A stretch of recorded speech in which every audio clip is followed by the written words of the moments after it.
Hello दोस्तों, PVR classes में आप लोगों का हार्दिक स्वागत है। देखिए भैया, आज ये कुछ क्वेश्चन हैं आपके जो क्या हिंदी की पैडागोजी से संबंधित हैं। अर्थात इन प्रश्नों का यानी कि जो आपके यूपी टेट की परीक्षा होनी है उसमें से इनमें आपके 30 क्वेश्चनों में से लगभग 2 से 3 क्वेश्चन आपको जो भी आपके पैडागोजी के से संबंधित होंगे वो देखने को मिल सकते हैं। और इसमें आपका पैराग्राफ भी है, अर्थात जिसे कहते हैं गद्यांश बोलते हैं हम। तो इसमें 2 गद्यांश भी हैं। तो देखिए इन्हें शुरू करते हैं। पहला क्वेश्चन है कि आपका गद्यांश है कि 1 से लेकर यानी कि प्रश्न 1 से 9 तक नीचे दिए गद्यांश को पढ़कर पूछे गए प्रश्नों का सही व सबसे उपयुक्त उत्तर वाला विकल्प को चुनें। अर्थात सबसे उपयुक्त का मतलब होता है कि आंसर तो इसमें 2 या 3 विकल्प भी हो सकते हैं, लेकिन उनमें सबसे ज़्यादा उपयुक्त कौन सा है उसे देखना होता है। तो देखिए पहला क्वेश्चन है आपका कि हवा चले अनुकूलन तो नावे नौसखिया भी ले लेते हैं, सहज डगर पर लंगड़े भी चल वैसाखी से लेते हैं, मिट जाते तो दीप स्वयं रोशन कर लाख चिरागों को नमन उन्हें है जो लौटा लाते हैं, गई बाहरों को फैलाकर के हाथ किसी के सम्मुख झुकना आशा है, बहती नदी से पानी भी प्यास बुझाना आशा है, नित्य खोदकर नए कुएं को जो सबकी प्यास बुझाते हैं, वही लोग हैं जो सदियों तक जग में पूजे जाते हैं। अर्थात पहला प्रश्न है आपका, कवि उन्हें नमन करता है जो दूसरों को प्रेरणा देकर मरते हैं, या लाखों दीपक जलाते हैं, या लहरों पर नाव चलाते हैं, या सरल मार्गों पर चलते हैं। अर्थात इसका जो आंसर है गद्यांश के अनुसार यानी कि कवि उनको नमन करता है जो दूसरों को प्रेरणा यानी कि देकर मरते हैं। अर्थात दूसरा क्वेश्चन है भैया आपका कि कविता में बैसाखी का भावार्थ क्या है। तो देखिए कविता में बैसाखी का भावार्थ है अर्थात बैसाखी यानी कि जिसका सहारा लेकर चलते हैं, अर्थात इसका कौन सा होगा कि भाई आपका सहारा। अगला पानी पी प्यास बुझाना आशा है में अलंकार है, यानी कि पानी पी प्यास बुझाना में कौन सा अलंकार है। तो देखिए पानी यानी कि पै वर्ण की क्या हो रही है आवर्ती, और पै वर्ण की आवर्ती है तो आपका कौन सा है अनुप्रास।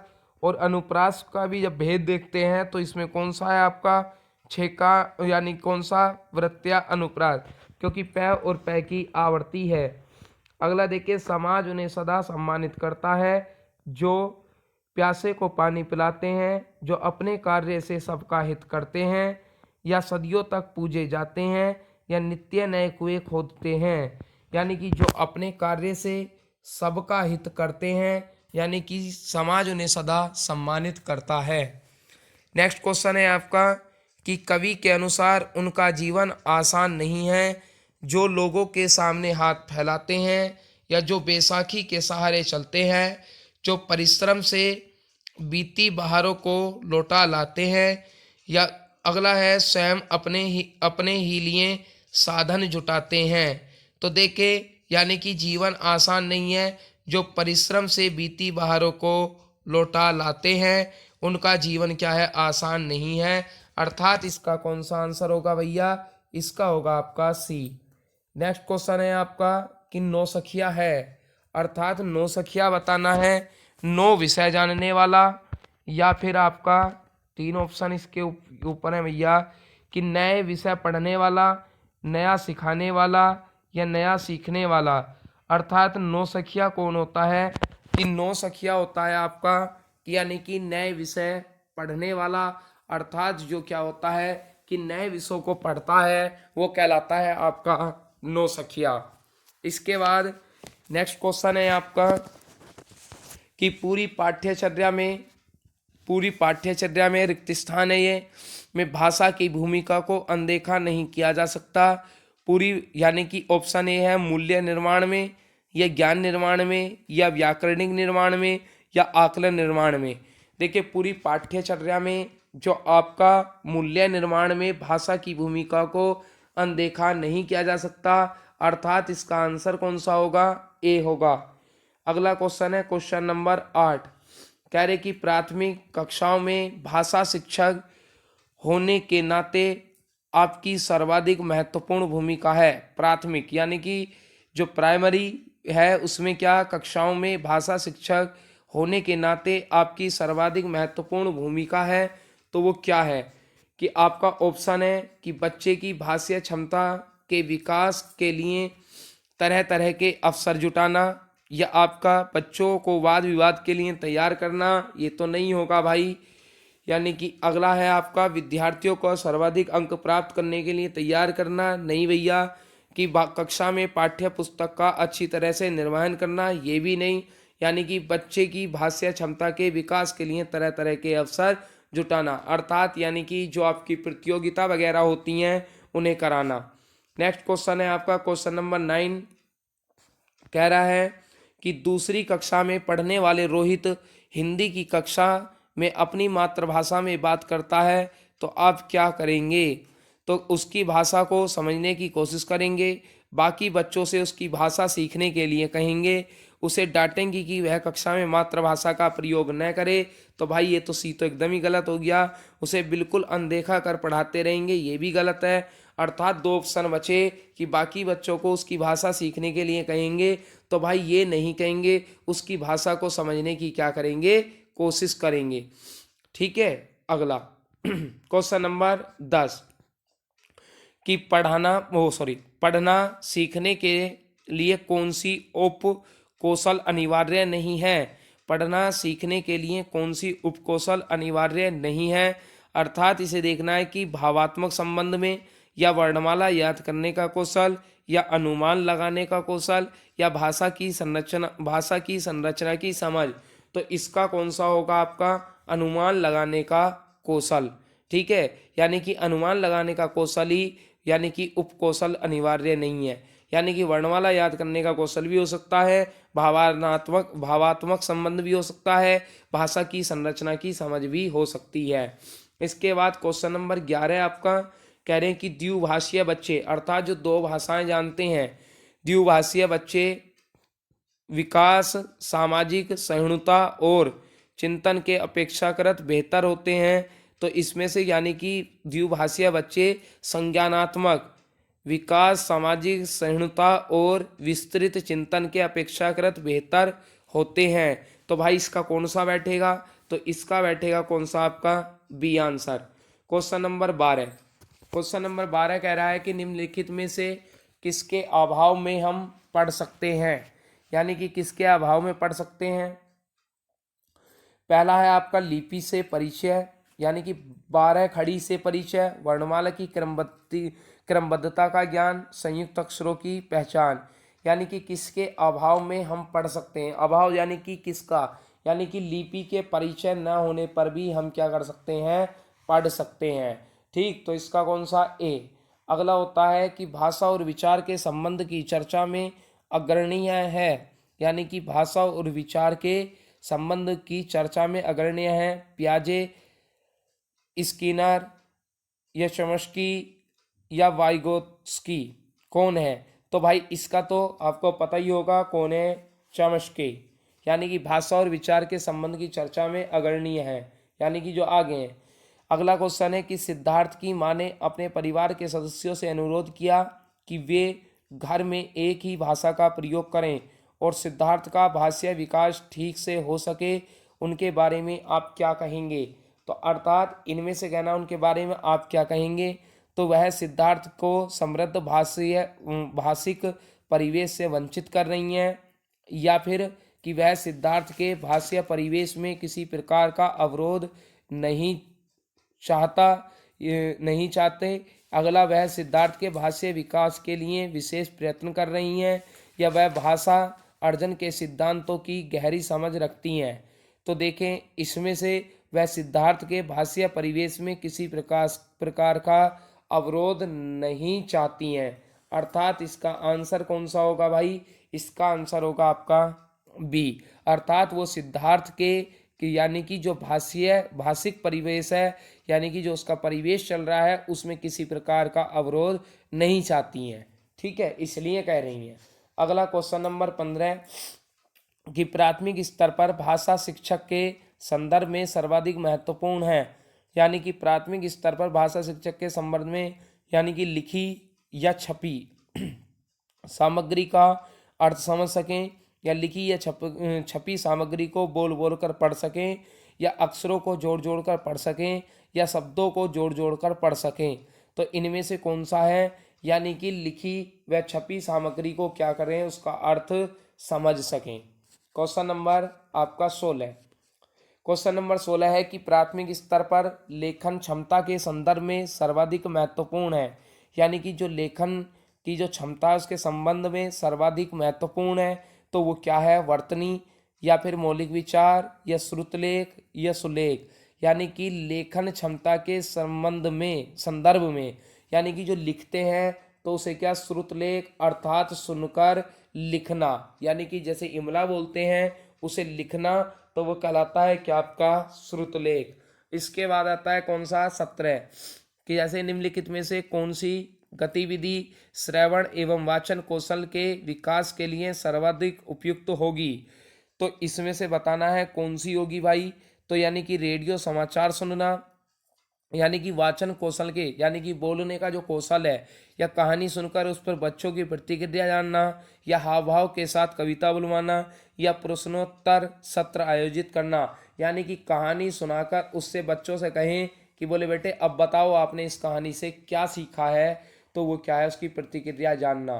क्वेश्चन नंबर 18 है कि वाणी स्थिर होती है और लिखित भाषा की तुलना में काफ़ी तेजी से बदलती रहती है, ये है। या वाणी अस्थायी होती है और लिखित भाषा की तुलना में काफ़ी तेजी से बदलती रहती है, या आपकी स्थायी होती है। तो इनमें से यानी कि कौन सा? कि वाणी क्या है? वो स्थायी होती है और लिखित भाषा की तुलना में काफ़ी तेजी से बदलती रहती है, स्थिर नहीं होती। क्या होती है? स्थायी होती है। अगला देखें क्वेश्चन नंबर 19। तो क्वेश्चन नंबर 19 कह रहा है आपका कि बहुभाषीय कक्षा से तात्पर्य है। यानी कि जहाँ बहुभाषीय अर्थात कई भाषाओं की जो कक्षा होती है उससे तात्पर्य है जिस कक्षा में कम से कम 2 भाषाओं के पाठ्यक्रम पुस्तक उपलब्ध हों। यानी कि जिस कक्षा में प्रत्येक बच्चे के घर की बोली का सम्मान दिया जाता है, जहाँ बहुत सी भाषाओं का अध्ययन किया जाता है, या जिस कक्षा में शिक्षक शिक्षिका 2 या 2 से अधिक भाषाएं पढ़ लिख सकते हों। तो इसका बताना है। तो यानी कि कह रहा है कि बहुभाषीय कक्षा से तात्पर्य है कि जिस कक्षा में शिक्षक शिक्षिका 2 या 2 से अधिक भाषाएं पढ़ या लिख सकते हों, तो वो कौन सी कक्षा कहलाएगी? आपकी बहुभाषीय शिक्षा कहलाएगी। बात समझ में आ रही है भैया? तो देखिए भाई वीडियो को लाइक जरूर करा करें। अगला देखिए क्वेश्चन नंबर 20 कि संज्ञान स्तर पर विकसित, यानी कि ये बताना है ज्ञान क्षमता अन्य भाषाओं से आसानी से अनुदित होती रहती है। तो यानी कि इसमें क्या? यानी कि क्या है? ज्ञान क्षमता होती है, व्याकरणिक क्षमता, तर्क क्षमता, या भाषा क्षमता। यानी कि संज्ञान स्तर पर विकसित यानी कि भाषा क्षमता अन्य भाषाओं से आसानी से अनुदित होती रहती है। क्वेश्चन नंबर 21 की ओर बढ़ते हैं। क्वेश्चन नंबर 21 कह रहा है कि भाषा शिक्षक को यानी कि जो भाषा का शिक्षक है उसको आर्थिक संबंध में रखकर देखने की आवश्यकता है, या सांस्कृतिक संबंध में रखकर देखने की आवश्यकता है, या सांस्कृतिक, या फिर नैतिक, या क्या बहुभाषीय है, अर्थात कौन सी वाली है। तो इसमें देखें कि यानी कि भाषा शिक्षक को संदर्भ में रखकर देखने की शिक्षक को बहुभाषा संदर्भ को रखकर यानी कि देखने की आवश्यकता है। क्वेश्चन नंबर 22 से लेकर 30 तक आपका फिर एक पैराग्राफ है भाई। तो देखें नीचे दिए गए गद्यांश को पढ़कर पूछे गए प्रश्नों को सही सबसे उपयुक्त उत्तर वाले विकल्प को चुनना है। तो देखिए भाई पहले हमें गद्यांश पढ़ना है। तो आपका गद्यांश है क्या? देखो इसे ध्यान पूर्वक पढ़ा जाना चाहिए भाई। कह रहे हैं कि लघु उद्योगों उन उद्योगों को कहा जाता है कि जिनके शुभारंभ एवं आयोजन के लिए भारी भरकम साधनों की आवश्यकता नहीं पड़ती। वे थोड़े से स्थान पर थोड़े पूंजी अल्प साधनों से ही आरंभ किए जा सकते हैं, फिर भी उसे सुनियोजित ढंग से अधिकाधिक लाभ प्राप्त करके देश की निर्धनता, गरीबी और विषमताओं से एक सीमा तक लाया जा सकता है। अनेक अपने अपने आकार, प्रकार तथा साधनों की लघुता एवं अल्पता के कारण ही इस प्रकार उद्योगों धंधों को कुटीर उद्योग भी कहा जाता है। इस प्रकार के उद्योग धंधे अपने घर में ही आरंभ किए जा सकते हैं और अपने सीमित संसाधनों का सदुपयोग करके आर्थिक लाभ कमाया जा सकता है और सुखी समृद्ध बनाया जा सकता है।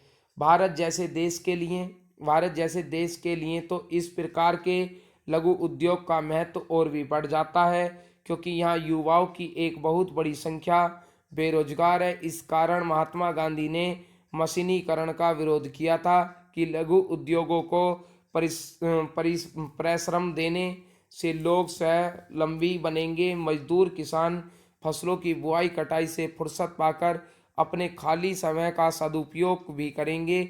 इस प्रकार की आर्थिक समृद्धि तो बढ़ेगी ही, साथ ही लोगों को अपने घर के पास रोजगार मिल सकेगा। अर्थात क्वेश्चन नंबर 22 कह रहा है कि उन उद्योगों को लघु उद्योग कहा जाता है जो कम संसाधनों से शुरू किए जा सकते हैं। अर्थात इस क्वेश्चन नंबर 22 का आंसर कौन सा हो जाएगा मेरे भाई? इसका आंसर हो जाएगा आपका डी। क्वेश्चन नंबर 23 देखें कि मशीनीकरण से तात्पर्य है कि मशीन का अत्यधिक उपयोग या मशीनों का अत्यधिक निर्माण या मशीनों की अत्यधिक उपलब्धता या मशीनों की अत्यधिक खरीदारी। तो देखिए जो गद्यांश के अनुसार निकलता है कि मशीनों का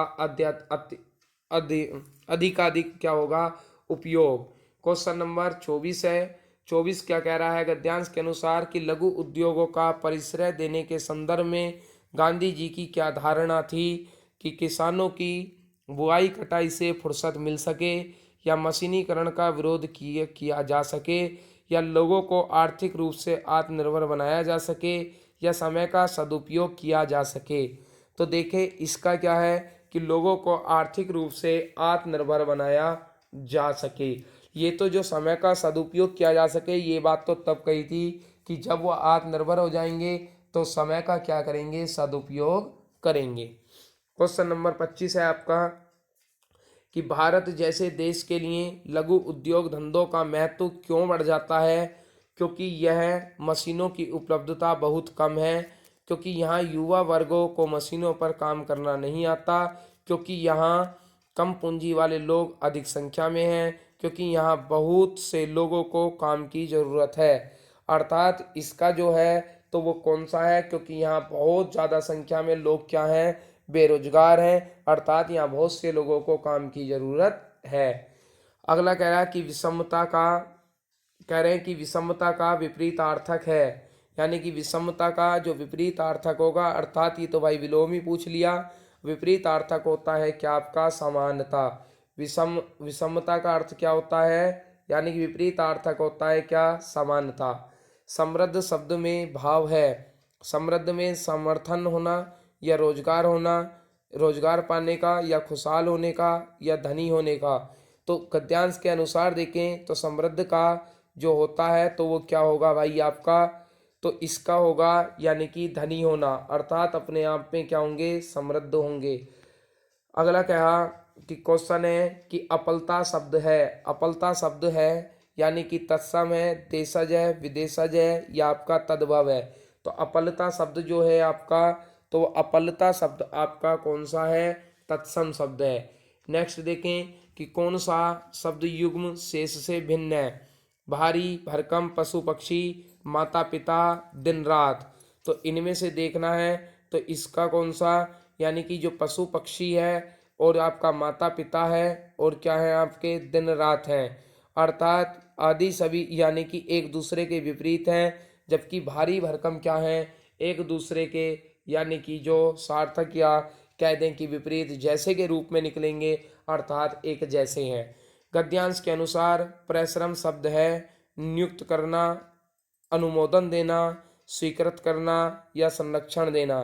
तो इसका है परिश्रम का मतलब है कि नियुक्ति करना। अर्थात देखिए भाई आपके ये 30 क्वेश्चन थे। अगर आपको वीडियो अच्छी लगी हो, आपके लिए लाभकारी हों तो वीडियो को लाइक करें, शेयर करें और भाई चैनल को सब्सक्राइब जरूर कर लें। मिलते हैं भाई नेक्स्ट वीडियो, तब तक के लिए आप लोगों का बहुत बहुत धन्यवाद।